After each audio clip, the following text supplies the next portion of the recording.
My name's Christian Brown. I'm the Senior Manager of Strategic Sourcing here at McIlhenny Company. I'm a 6th-generation family member, and you're listening to Ingredient Insider. This is Ingredient Insiders. I'm John Magazzino. And I'm Andrea Parkins. On each episode of Ingredient Insiders, we'll be talking with chefs and food writers about their favorite ingredients. We then speak to the producer of that ingredient to learn its history, how it's made, and why chefs love using it in their kitchens. Andrea, you know what they say down in New Orleans? What do they say? Laissez les bon temps rouler. Let the good times roll. So this is going to be just a lot of fun. We are down here in Avery Island, Louisiana today, and we are at the Tabasco Company. We got here last night. You have never been to Louisiana before? Never been to Louisiana. What do you think? I mean, Avery Island is absolutely stunning. Your first job was in a Creole restaurant. It was. So is this like a homecoming for you? It is. I mean, I remember like learning how to make dark roux. And like that was like one of the first like jobs. I just sat there and stirred that pot for hours because it, you obviously the base of any good Creole dish is this deep dark roux. And I learned how to make gumbo and jambalaya and etouffee. So like coming here, I feel like it's like a very full circle moment for me. And then your first meal in Louisiana was at this awesome place called Bon Creole. Amazing. And what did you think? You had po' boys. What else did you have? All right, so I'm going to share everything that we ate. And I just want to say I did not eat this by myself because that would just be a lot of food for one person. So we had shrimp po' boy, crawfish po' boy, oyster po' boy. We had seafood gumbo. We had chicken gumbo. And we had potato salad and French fries. And you left out the most important thing of all. Lots and lots of delicious Tabasco sauce on everything. On everything. It really made everything taste better. It really did. I mean, like the gumbo just like brightened up as soon as you put the Tabasco on it. So I'm so excited to be here on Avery Island. We're going to be meeting with Christian Brown. He is a 6th-generation McIlhenny family member, and he's going to not only give us a tour of the production, but he's also going to, kind of tell us the history of his family and also give us like some like unique uses for Tabasco because, it's not just for your eggs, John. Cannot wait. This episode is brought to you by Tabasco, the iconic hot sauce that chefs around the world swear by. Whether you're firing up a marinade or adding a splash to finish off a sauce, Tabasco delivers that punch of flavor that transforms good into unforgettable. Every drop of Tabasco sauce, crafted from hand-picked, aged red peppers, vinegar, and a touch of salt, provides the consistency and quality that you as chefs rely on to light up your dishes. It's versatile, vibrant, and a must-have in any kitchen. Enhance your culinary creations with Tabasco, where a little goes a long way to bringing the heat and flavor to light up any dish. This season of Ingredient Insiders is brought to you by Bizzini Nuts, a name synonymous with exceptional quality and taste in the world of gourmet nuts and dried fruits. Whether you're crafting a Michelin star-worthy dish or just whipping up something delicious in your home kitchen, Bizzini's premium selection is designed to inspire your culinary creativity. Elevate your dishes with the rich texture and flavors that only Bizzini nuts can offer. From toasted almonds, perfect for garnishing, to pistachios that add a crunch to your salads, Bizzini has everything you need to enhance your recipes. Don't miss this chance to impress your palate and your guests with Bizzini nuts, the chef's choice for quality and flavor. This episode is in partnership with the Chef's Warehouse and produced by Gotham Production Studios in New York City. Okay. Listen, today, Andrea, this is another amazing episode of Ingredient Insiders. I cannot believe it. Can't believe where we are. This is incredible. I've always wanted to come down here to where we are today, which is Avery Island, Louisiana. We are with Christian Brown.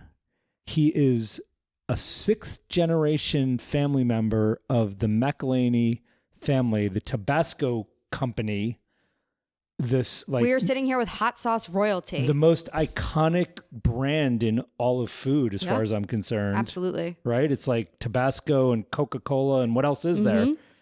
This is a worldwide product. It's amazing hot sauce. we are so thrilled and honored to be here, Christian. So thanks for having us. Yeah. No, thank y'all for being here. We're happy to have y'all. We spent the night here last night. We did. Which was dreamy. We spent the night in the Marsh House, which is the original family home, right? Yeah. So that was the family's original home on Avery Island. And we still have it today in good shape to have parties there and host guests such as yourselves there. But it's a great venue to host people. Let's paint a little picture. Yeah. Okay, so we landed in New Orleans yesterday afternoon. Mm-hmm. We drove about 2 hours west to this beautiful place called Avery Island, Louisiana, which is almost like a nature preserve. But this is where all of the Tabasco sauce that is made in the world is made. Yeah. Like 700 million bottles a day are produced here. Just kidding. 700,000. Yep. We learned on our tour. Yeah. But I guess, should we go back a little bit and talk a little bit how this all started? Sure. And, how you kind of, I know this is something that you haven't been here. You've been here for 6 years, right? That's right. So I want to hear kind of also how you got into Tabasco as well. Yeah. So give us a little history. Okay. So in 1868, Edmund McIlhenny, who was my great-great-great-grandfather, he had moved to Avery Island, actually kind of in the ruins of the Civil War, and he actually moved here with his wife's family. They were living here at the time. They were in New Orleans and moved over to Avery Island. And he was actually a banker in New Orleans, and post-Civil War, his job really went away. So he kind of came to Avery Island, not really sure what he was going to do, but he knew that he loved gardening, he loved cooking. So he began playing around with some seeds. Now, the whole backstory of how he got the seeds is kind of interesting, but it's not well documented. So there's still a lot of questions up in the air. But what we can agree on is one of his friends had gotten some seeds, handed them to him and said, "You need to grow these out. These are very good peppers." So he had brought those seeds with him to Avery Island, was playing around with gardening them, and started making sauce with it. And it was really just kind of a fun thing he did on the side, kind of for friends and family. Like more like a hobby? Yeah, it was a hobby. It was a little, side gig that he had. And it got some good traction, and he began making a little bit more of it and selling a little bit in New Orleans, through some contacts, ended up getting sold in New York and shipped over to London. So in his lifetime, it spread, the footprint spread a good amount, but it was still a very small amount. So it was still just a little side hobby that he had. So cool. And the pepper itself is called a Tabasco pepper. Yes. That's right. Does that word have any significance? Like, how do they? Did he name it, or where did the name Tabasco come from? Does anybody know? Also, not well documented, but what we know that the original meaning of it is land where the soil is hot and humid. Which y'all been walking around, it's a little in the humid humidity down here. A little beautiful, but warm. Yeah. Yeah. So we started off the morning. The first place we went was the pepper fields. And I think what I found to be the coolest part was that, that's where all the seeds are grown. And then you ship them out, right? That's right. Okay. So tell us a little bit about, where the peppers are grown and that process. Yeah. So Avery Island is about 2,500 acres. It's actually a salt dome it's a column underneath our feet right now that over millions of years pushed up. So we're actually kind of on a little hill in southern Louisiana, which is not common at all. Mm-hmm. It's all flat. It was a very down flat drive here. Yeah. Those So you come 2 around, hours. You come around the turn on the home stretch to Avery Island, and all of a sudden you see this hill emerge out of the swamp. On the perimeter of, we call it the island, it's really, again, just a hill. On the perimeter of that island, we have farmland. We rotate where we grow the peppers every year, just to make sure we're letting the soil sit fallow for a little bit. But every year we grow roughly 15 acres of Tabasco peppers. With those peppers, we grow them for the seeds. So we'll extract the seeds, we'll dry them, we'll package them, and then we send those seeds to our growers overseas. So we mainly grow Tabasco peppers outside of Avery Island in Latin America, and over in Africa. So we work with a very strong network of suppliers, most of them multi-generational. If not, they've been doing it for 20, 30 years. So we have some really great relationships on that side of the business. But growing the seeds on Avery Island, it's really the most important quality step that we can take. It's going to ensure that the peppers that are grown for us are going to be consistent. There are certain environmental weather factors that can change the heat level, that can change the moisture level. But if we're providing those seeds, we're going to get a consistent end product. And it's almost like an heirloom variety of pepper, correct? That's right. So the peppers that Edmund McIlhenny was growing in 1868 when the company was founded, 156 years ago, he actually was selecting peppers off of those bushes, making seeds, growing those the next year, so on and so forth. 156 years later, we're still doing that same process. So the seeds we're using today are of that lineage from 1868. So cool. So is it fair to say that the Tabasco sauce that you would have eaten or tasted back then is almost identical to what we're having today? Yeah, it's the same recipe, the same process.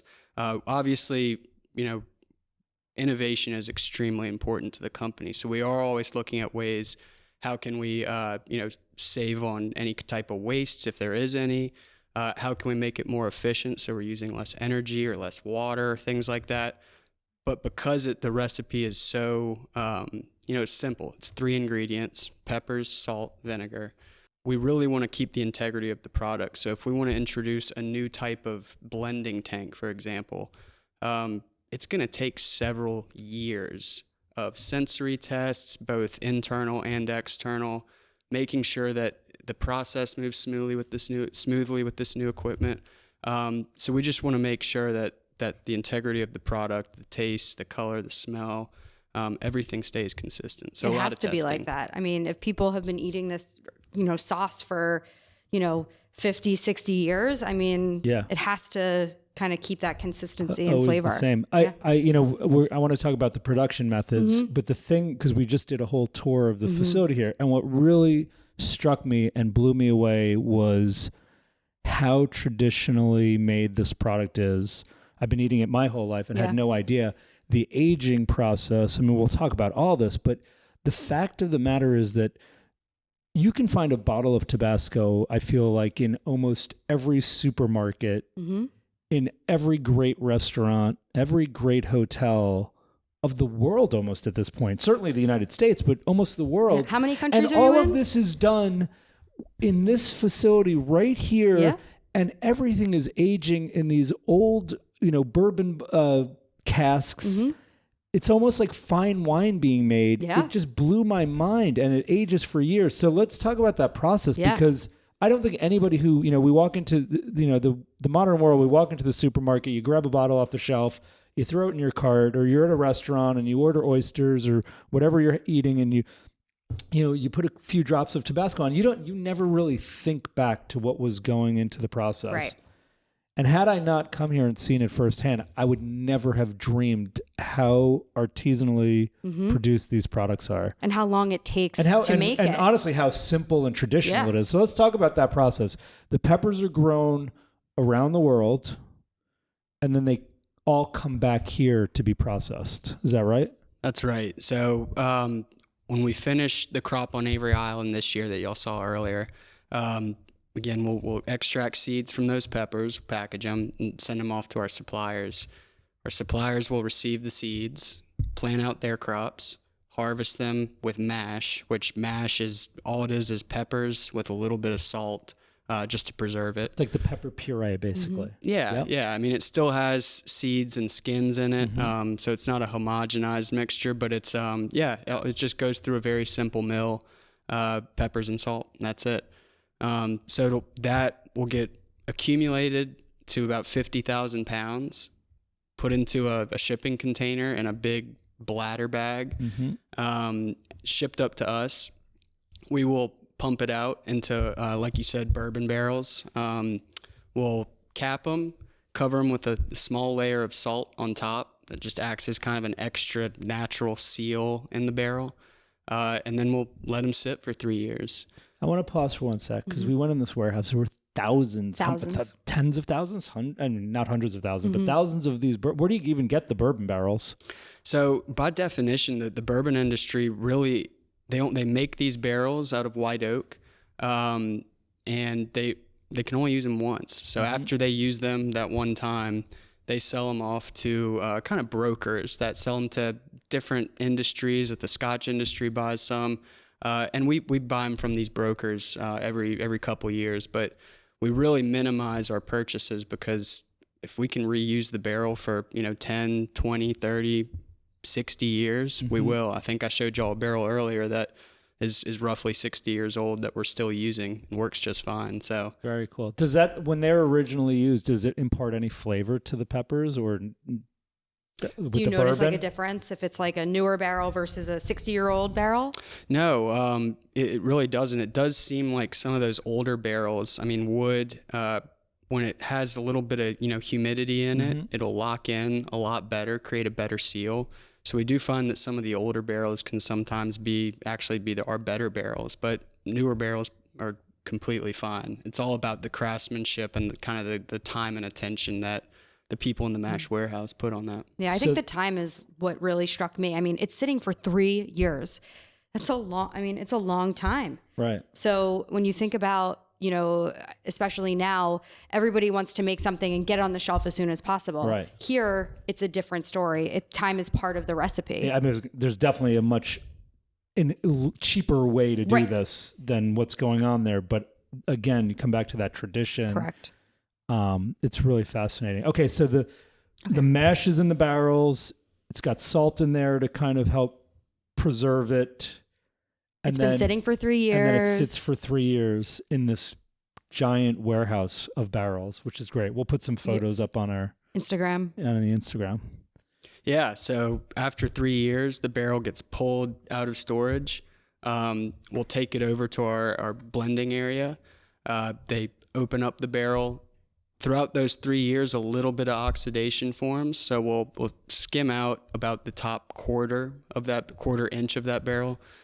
We'll dispose of that, and the rest is, beautiful, really good smelling aged mash. We actually got to try it. I'm wearing my my trophy, as I'm going to call it.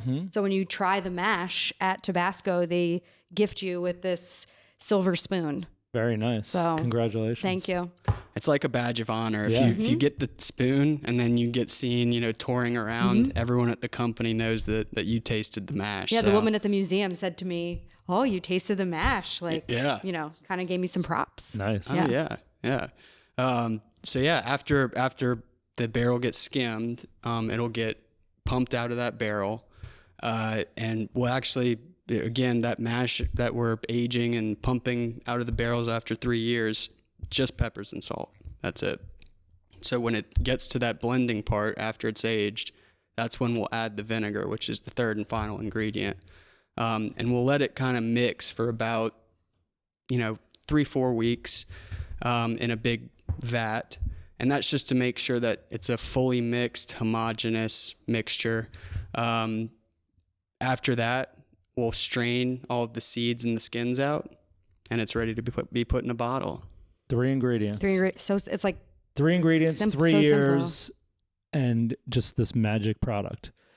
Let's talk about, so that's the traditional, and that's the one everybody, again, the iconic product. But we're sitting across from all these flavors. Although I have to say now, over the last several years, the original has also, that lineup has been augmented with the green jalapeno product, and some of the other things that we'll talk about in a couple of minutes. Like, I feel like, yes, there's the tried and true traditional, but now there's all of these other beautiful ones that think hot sauce, equally amazing. Yeah, hot sauce is, in the last, I would say, decade, is having we always say this a lot, it's having a moment. Why is hot sauce having a moment, Christian? Is that just Andrea's Is it just what I think? But because I think I'm right. Sriracha's amazing. We see that all over the place now. What is it about hot sauce that is becoming so popular? Well, first off, it's a really great time to be in the hot sauce business. Yeah. It really has blown up over the last really decade. But a big part of it is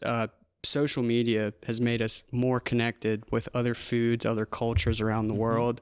And, you know, that's really what we follow. We really target people that like to eat good food. So when we find kind of a new flavor profile, maybe coming out of Korea or coming out of Germany or, you know, Mexico, different areas, we're always trying to keep our finger on the pulse. And just making products for people that like good food.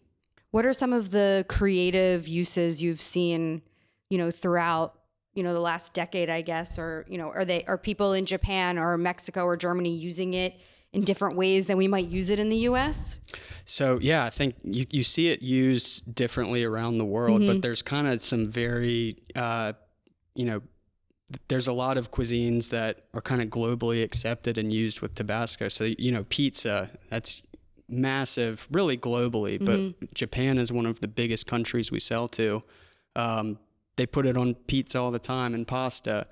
We see, you know, our green get used in salads a lot around the world as a salad dressing or a salad dressing alternative. You know, we see the sriracha used a lot on burgers in the Middle East. So it's really, you know, we see all of these different great uses for it, but tacos, burritos, pizza, pasta, salad, obviously eggs, you know, that's one we're well known for. Avocado toast, you know, that's had its moment That the last alone decade is a or big two. one, right? And Huge. believe it or not, that's a huge driver for a lot of our different flavor profiles. But being in this space where we get to kind of be, you know, even though we're 156 years old, we get to be innovative and in a fun, rapidly adapting, you know, area of the food industry.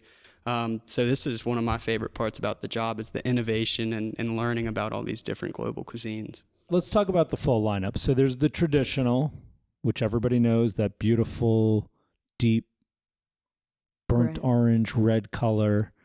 And then I think the one that I also think and is always a standard on the shelves of my house is the jalapeno, that beautiful green bottle. The chipotle is a big one. Yep. As well. What are some of the other ones that are really taking off now? Yeah, so sriracha has had a huge movement in the last several years. Yep. So that's been a very rapidly growing product for us. You had mentioned the green jalapeno. That was actually, we only had original red up until we introduced green in the 90s. And I think garlic came shortly after that. But yeah, we're always kind of developing new products. Our sweet and spicy is probably about 20 years old now. We have a buffalo sauce that we've actually just repackaged into a squeezable bottle. So we have several different sauces, and we're always playing around with small batches. We have an innovation committee that's always playing around with new recipes and ingredients. But the innovation isn't just on a sauce development. So we have these squeezy bottles that we've started using. And it's really, you know, just to give consumers more hot sauce, because that's really what we've seen they want. So we've listened to them. And we've responded we've introduced a lot of bottling lines to support the squeezy lines. You don't have to just sit there and shake it like I do, like a maniac, trying to get as much out as possible. It's just a nice squeeze. Right, like a squeeze, and that's it. As long as you squeeze, it keeps coming out. That's it. I mean, like when you get a hot dog, you know, do you just splat the ketchup or mustard on? No, you kind of make a design, make it fun, 100%. and you know, it's fun to use. It's easy. So, always innovating, not just with sauces, but formats and all kinds of things. So makes it a fun space to work in. Yeah, we saw some. So again, coming back to Avery Island, it's like Disney World for hot sauce. Of hot sauce, and this like magical place.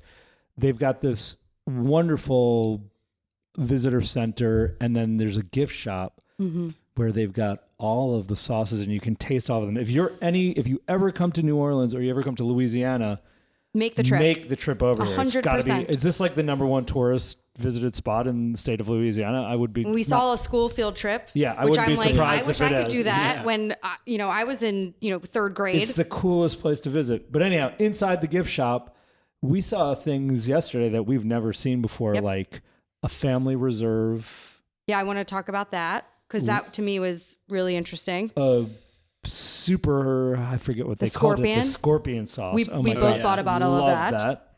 So there's this whole lineup of amazing things in that store. And you have to come here to try it. But I want to hear about more of the different sauces that are out there. So what's the scorpion sauce? Is that available everywhere? It is, yeah. I've never seen it.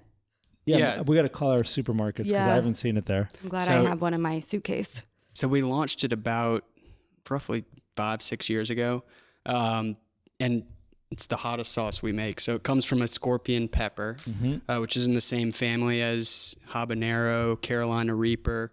So it actually grows into kind of a ball shape, but has a hook at the bottom of the pepper that really makes it look the scorpion. Scary. Yeah, that sounds scary. Yeah. But it's very hot. But one of the things that goes very well with that family of peppers, the Chinense peppers, is they have a very natural floral fruity taste.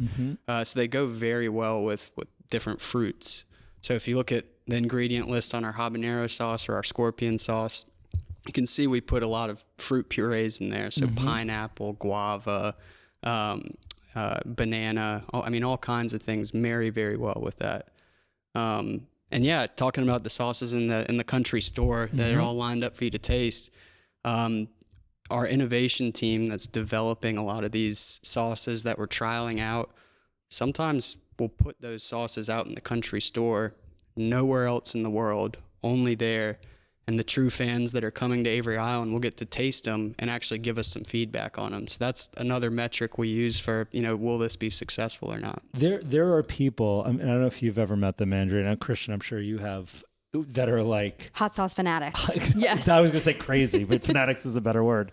They are like, I've met them at food shows. I've met them, I don't know, maybe I've seen them on TV, but these are people that have like hundreds of different hot sauces in their house. I pride myself on having like maybe a 6 to 10, maybe. Yeah, I was going to say, I probably have about a dozen because I collect them when I go on vacation because I think it's cool to like, people get t-shirts on vacation. I bring home the local hot sauce because you get to like almost taste that vacation for longer. And that's how I kind of feel about this experience. I think I'm going to think about Tabasco so much differently. But, so anyway, it brings a question into my mind and Christian, because you grew up in the royal family of hot sauce, as far as I'm concerned, yes. pepper royalty. How, do you have a higher tolerance for hot sauce, do you think, than most people? Like, can you handle heat better than most? Yeah. I think tasting it every day, I wouldn't know if I would call it a tolerance. It's more like just a craving. Like the more, you start out using a couple drops, and then, maybe a few meals later, you're like, let me try a couple more drops and a couple more. And before you know it, I'm covering every bit of my plate in Tabasco sauce. Like you just keep was that since you more. Were, to kind of go back, like growing up, was it something that was very prevalent, like in your life? Yeah, absolutely. So both of my parents are big cooks. We pretty much ate in every meal, and they brought my sister and I into the kitchen all the time to stir pots or cook different meals, kind of help with boiling the noodles or something like that, something we couldn't mess up. But yeah, from a very young age, Tabasco is in everything. I have 3 young kids, and I think every meal they've had has some sort of Tabasco in it. Start them young. Yeah, my second question was in line with that too, is in your family and as you've grown up, we all know how to put a few drops on an oyster. We all know how to put a couple of drops in our eggs, in our daily Bloody Mary and on our eggs.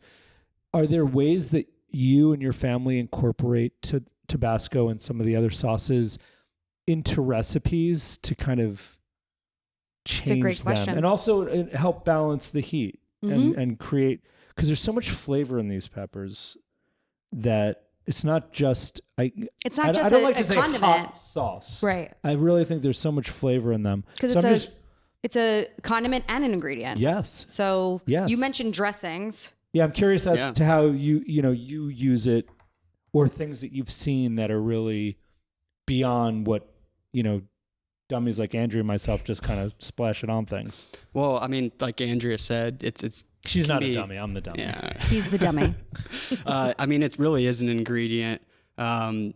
or, you know, a condiment. I mean, that's the perfect way to say it. The thing that I like the most about every product is they can be used either way. Whether it's a cold prepared dish, or you add it as an ingredient while something's simmering on the stove, or you add it when it's, you know, in your bowl or on your plate ready to go. You know, there's really no wrong way to use it. You know, and it's amazing the different things that it can pull out of different meals. I mean, again, you know, throwing it on some pizza, it just completely changes how it tastes. Using our chipotle on tacos, I mean, it's just, it adds that extra, that kind of spicy, smoky cumin flavor that's very popular, you know, with Mexican dishes. Our sweet and spicy is unbelievable on chicken. I mean, I'll cover it before I cook it. That could even be like a marinade, John. Yeah. Like you could, you know, stick some chicken breasts, put that. You can even probably mix some soy sauce in there. 100%. What do you do, Andrea, you cook a lot? Yeah, I do cook a lot. I was thinking about it because, you know, I was telling you on the drive down, my first job was at a Creole restaurant. It was, the place was called Marsha Brown in New Hope, Pennsylvania. And I, you know, was a prep cook, and we made this, like a Creole shrimp dish, and it had this amazing smoky kind of barbecue sauce. And one of the ingredients, we used to buy gallons of Tabasco. Yeah. And I remember having to make vats of this sauce, and Tabasco was like one of the key ingredients to this. I think they called it Bourbon Street shrimp, and it was like the top seller at this restaurant.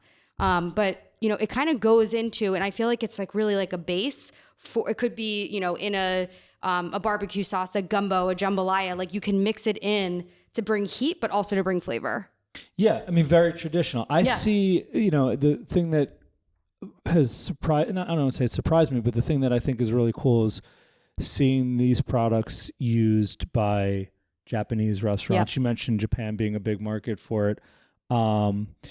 We were talking earlier about like Nobu restaurants around the world. One of their most popular dishes has a creamy, spicy ponzu sauce.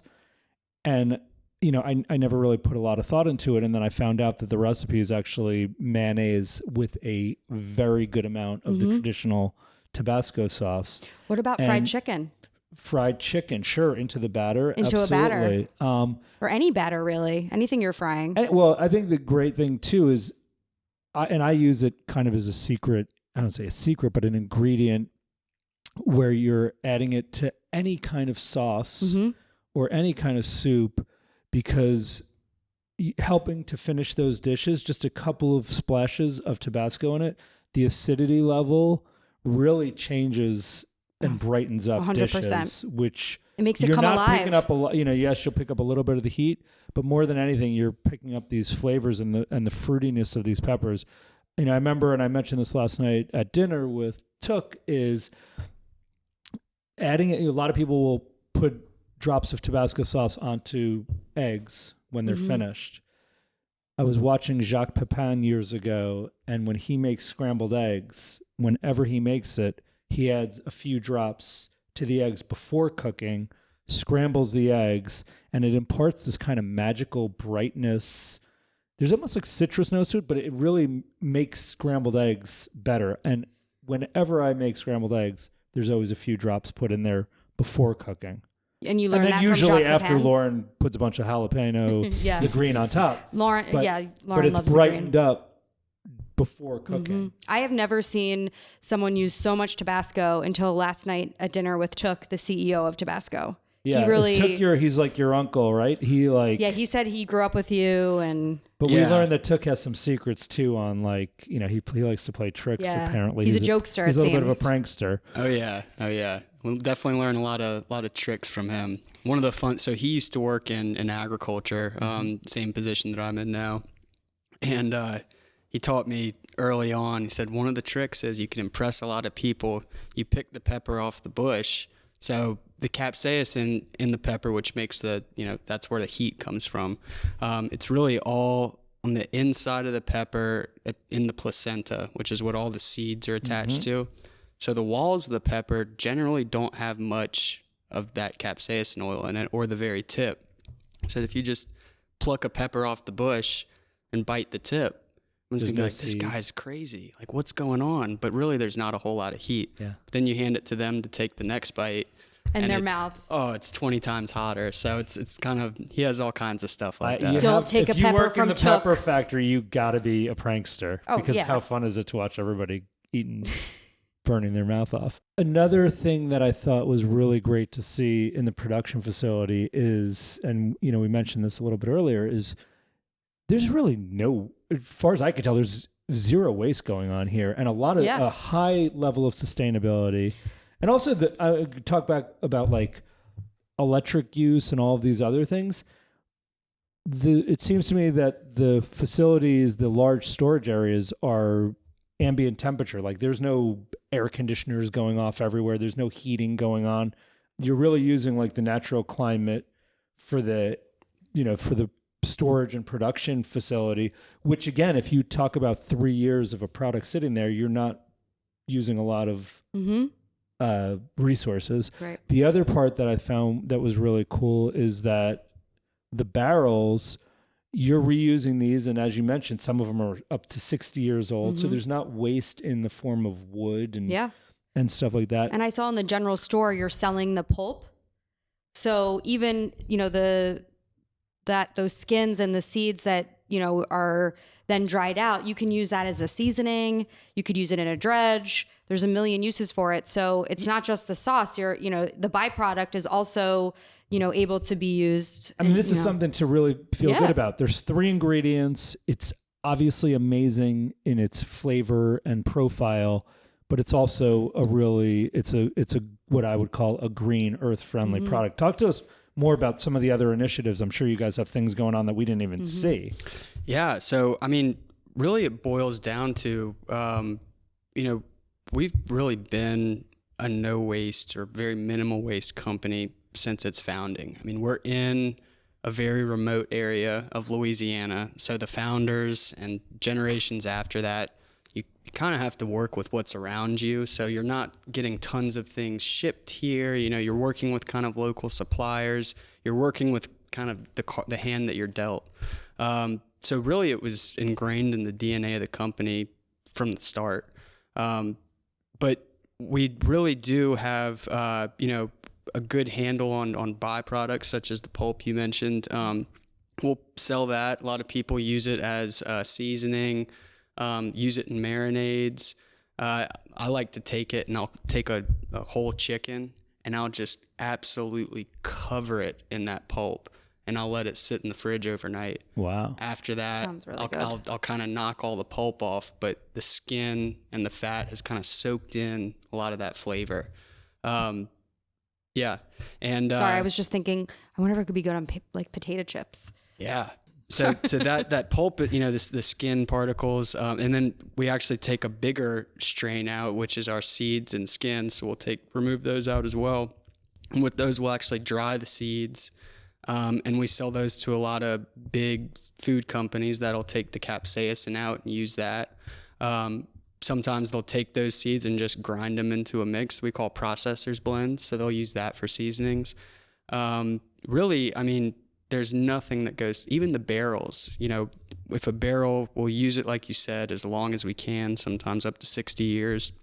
But when the barrel breaks, whether it got hit wrong or just was old, we'll chip that wood up and we'll sell it to, barbecue places or even consumers here as smoking wood. Incredible. Or smoking, on the barbecue pit. So really every single thing that we do here, we're keeping a close eye on, is this sustainable? Is this right for the environment? And then that trickles out to our suppliers. So we choose suppliers that have good sustainable practices. Part of our contract with our pepper growers mandates that they have to follow sustainable practices. And like I was saying earlier, so many of those relationships, growers or materials, long-standing relationships that we've worked with for decades. We're always, looking at new partnerships, but those long-standing, a lot of them are very nearby. We've grown with them, and as we've grown. So really those partnerships have married very well with this sustainability initiative that we have. Awesome. Well, I'll say it again. My mind was blown when I came here. Mm-hmm.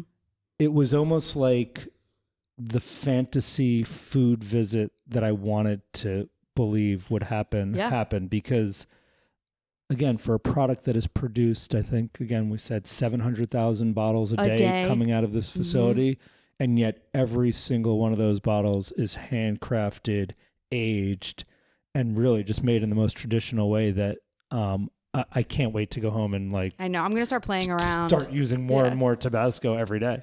Well, thank you for hosting us and showing us around this amazing property and facility. If you're in Louisiana, please make the trip down to Avery Island and tour Tabasco. Yeah, it is absolutely just stunning. No, thank you all for coming. Yeah. I could talk about this for hours. So we'll have to come back. We'll come back and have another episode. Please. Thanks so much, Christian. Thank you. What a visit. Thanks for listening to this episode of Ingredient Insiders.